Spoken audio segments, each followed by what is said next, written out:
কিয়ামতের পূর্বে সূর্য যখন পশ্চিম দিকে উঠে যাবে তখন মাটির তল থেকে মাটি ফেটে একটি প্রাণী বের হবে। এই প্রাণীটি মানুষের সাথে কথা বলতে পারবে।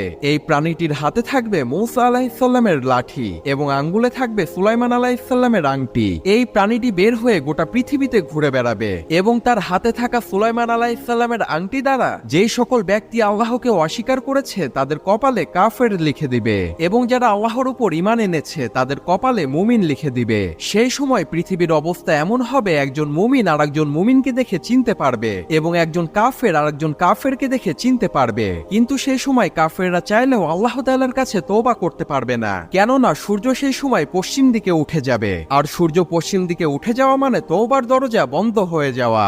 এই প্রাণীটি এসে সবাইকে উদ্দেশ্য করে বলবে, মানুষ কোরআনের আয়াত অস্বীকার করত আর আমিও ছিলাম কোরআনের আয়াতের অংশ। আজ আমি বের হয়ে এসেছি আর এই প্রাণীটির নাম হবে দাব্বাতুল আরদ।